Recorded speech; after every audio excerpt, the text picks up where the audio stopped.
이번 시간에는 앞에서 설명드린 베이스 프로젝트를 생성하면서 시작해 보겠습니다. 먼저 크롬과 같은 웹 브라우저로 github.com fastcampus fastAppBase 사이트에 접속을 합니다. 버튼이 있는데요. 그걸 누릅니다. 그리고 본인의 GitHub에 포크를 해주시고요. 포크된 본인의 주소에 들어가셔서 주소를 복사하시고 터미널을 엽니다. 그리고 평소에 작업하시는 폴더에 진입을 하시거나 없으시면 새로 하나 만드시고요. 마지막으로 git 클론, 복사했던 주소를 붙여넣기 해주시고 명령을 입력해줍니다. 직접 한번 해보겠습니다. 먼저 패스트 캠퍼스 플러터의 패스트 앱 베이스 사이트에 접속을 해주시고요. 여기 우측에 포크라는 버튼이 있습니다. 이 포크란 여기에 있는 프로젝트의 모든 파일들을 본인의 리파지토리에 옮기는 작업을 뜻하는데요. 눌러보겠습니다. 먼저 이 오우너 부분에 자신의 아이디가 체크되어 있는 걸 확인하시고 크리에이트 포크를 하시면 되는데요. 저 같은 경우에는 이미 포크가 되어 있는 상태이기 때문에 지금 활성화가 되어 있지 않네요. 일단 제 동생과 같이 하고 있는 이 남브라더스에다가 옮겨 보겠습니다. 이름은 마음대로 바꾸실 수 있고요. 메인 브랜치만 카피하는 옵션으로 크리에이트 포크를 하겠습니다. 포크를 누르면 약간의 시간이 필요한데요. 네, 포크가 마무리가 되었고요. 여기에 초록색 버튼을 누르시면 HTTPS, SSH 등 복사할 수 있는 방법들이 나와 있습니다. 일반적으로는 HTTPS를 복사를 하시면 되고요. 본인이 GitHub 로그인을 SSH 방식으로 로그인을 하고 계시다면 여기 SSH 주소를 복사를 하시면 되겠습니다. 저는 HTTPS를 복사를 해볼게요. 그리고 터미널을 엽니다. 지난번에 체크 카운트 앱을 만들었던 폴더로 이동을 해볼게요. 네, 여기가 저희 작업하던 공간이었죠. 여기에서 git 클론을 바로 하겠습니다. 네, 복사가 완료가 되었네요. 바로 안드로이드 스튜디오를 열고 오픈 버튼을 누릅니다. 여기서 저희의 작업 공간 패스트 캠퍼스 플러터 패스트 앱 베이스를 엽니다. 그러면 우측 하단에 Run Flutter Pub Get을 누를 수 있는 버튼이 생겼죠. 이걸 바로 한번 눌러줍니다. 직접 터미널에서 치셔도 되는데요. 이렇게 하면 굉장히 간편합니다.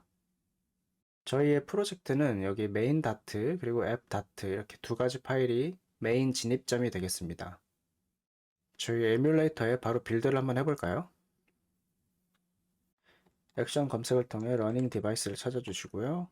네, 이제 빌드가 되었네요. 하단에 바텀 내비게이션이 있고요. 그리고 스낵바가 보이는 버튼들, 그리고 스낵바도 버튼이 있을 수 있습니다.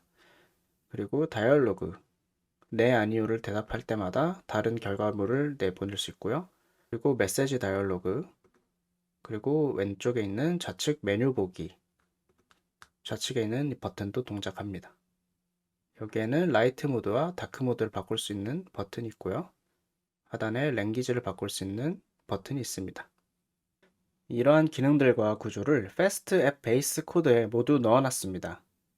이제 이 코드를 뼈대로 진행을 시작해 보겠습니다.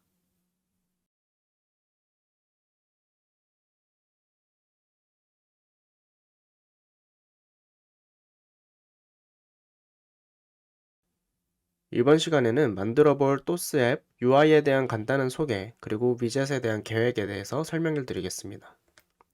이번 챕터에서 만들 화면들입니다. 왼쪽에 스플래시, 그리고 홈 화면, 그리고 혜택, 그리고 주식 탭, 그리고 주식 검색 화면입니다. 다음은 챕터를 들으실 때 참고사항입니다. 직접 다 따라 하실 필요는 없습니다. 그냥 눈으로 쭉 보시면서 이렇게 하는 거구나 하고 보시면 좋습니다. 공유드리는 소스가 정답은 아닙니다. 사용하시기에 편한 부분만, 좋아 보이는 부분만 나중에 따로 가져가셔도 좋아요. 제가 사용하는 소스 코드는 디펜던시가 있기 때문에 다른 프로젝트에서 쓰실 때는 사용하는 패키지나 참조되는 소스도 같이 가져가셔야 합니다.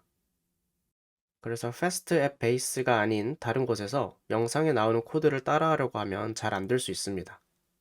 때문에 패스트 앱 베이스에서 사용하는 코드가 어느 코드를 참조하고 있는지 잘 확인해 주세요. 마지막으로 제가 사용하는 파일 네이밍 규칙들이 있습니다. 뒤에 또 설명을 드리겠습니다.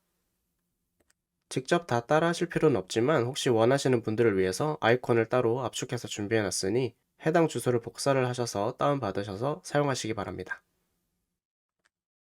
다음은 제가 추천하는 파일 네이밍 규칙들인데요. 한번 살펴볼까요? 네, 구글 다트 또는 플러터 공식 문서에 따르면 소문자와 숫자 그리고 언더바 조합으로 이렇게 파일 이름을 만들도록 공식 가이드가 나와 있는데요. 제가 여러 가지 프로젝트를 하다 보니 파일 이름의 규칙을 정했을 때 장점들이 좀 있어서 소개시켜 드리려고 합니다. 그리고 이번 프로젝트는 이 규칙에 의거해서 진행하도록 하겠습니다.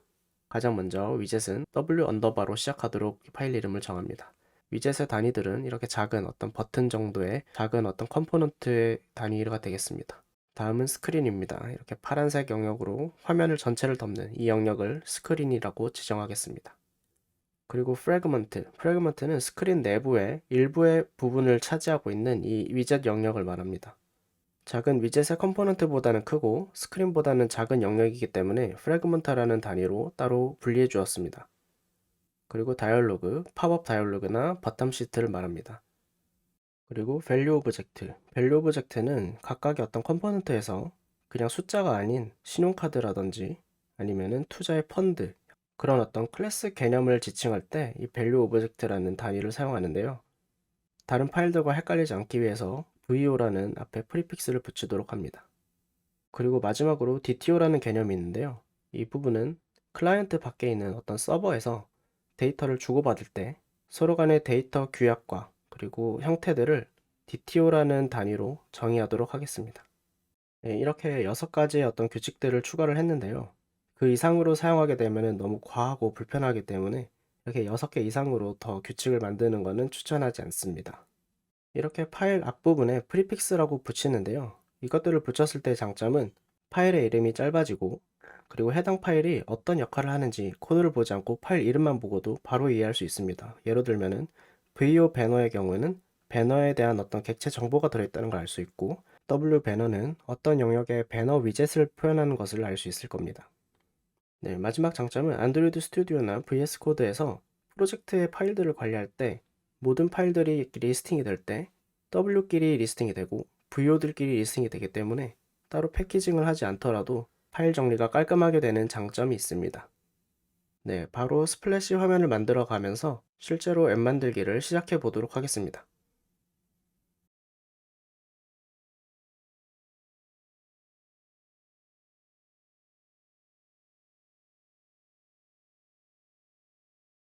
네, 벌써 두 번째 챕터입니다. 이번 챕터에서는 많은 분들이 알고 계시는 유니콘, 또스 앱을 만들어 볼 텐데요. 실제 송금이 되는 그런 앱을 만드는 시간이 아니라 모양과 화면을 그려보면서 앱의 모습을 갖추는 시간을 가지겠습니다. 전체 18개의 클립으로 나누어서 진행이 될 텐데요.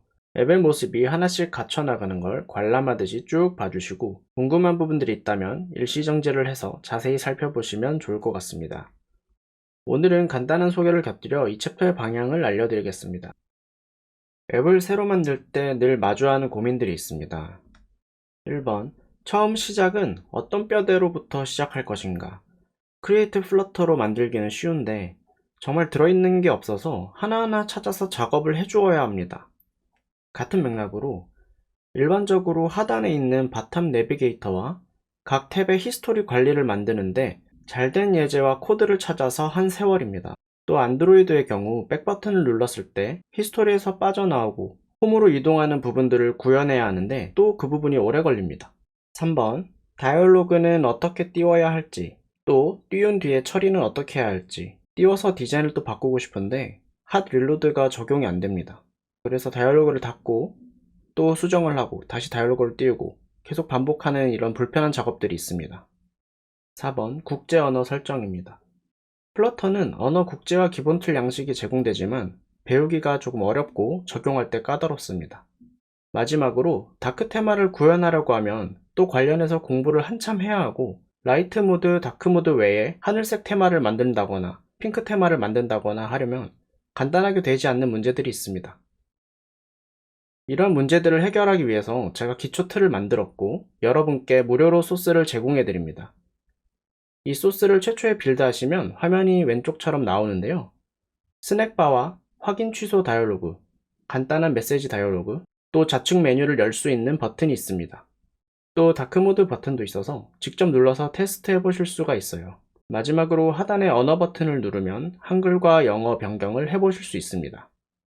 제가 이 패스트 앱 베이스를 만든 이유는 바로 여러분, 수강생분들의 시간을 최대한 아껴드려서 공부를 굳이 안 해도 되는 부분들을 스킵시켜주고 바로 적용할 수 있도록 도와드리기 위해서입니다. 물론 각각의 부분들이 코드로 들어가 있으니 궁금하신 분들은 내부를 모두 보실 수 있습니다. 모든 것을 아는 게 모르고 넘어가는 것보다는 훨씬 낫지만 이러다 보면 여러분이 만들어야 되는 앱이 완성되는 시간이 늦춰질 수밖에 없습니다. 여러분 시간 중요하잖아요. 정말 중요합니다. 꼭 필요한 아이디어 구현에만 시간을 최대한 쏟아도 시간이 모자랄 거예요. 이번 챕터에서는 3시간 안에 앱의 전반적인 형태를 완성하는 데 집중할 거예요. 하지만 실제로 동작하고 유저들이 쓸 수 있는 형태까지 만들려면 일주일, 2주일, 한 달이 걸릴 수 있습니다. 말이 조금 길었네요.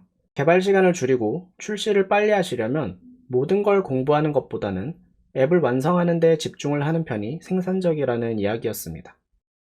두 번째, 조금 더 효율적인 폴더, 패키지 구조 관리를 보여드리기 위해서입니다. 아무것도 없는 상태에서 화면과 로직들을 만들다 보면 어떻게 패키지 폴더를 관리하는 게 좋을까 늘 고민이 됩니다. 제가 지금 보여드리는 방식이 꼭 정답은 아닙니다. 그러나 여러 프로젝트를 통해서 경험을 해왔고 제가 원하는 파일을 잘 정리하고 빨리 찾을 수 있는 형태로 구성을 해 놓았습니다. 여러분들도 참고하셔서 여러분만의 방법을 또 만들어 보세요.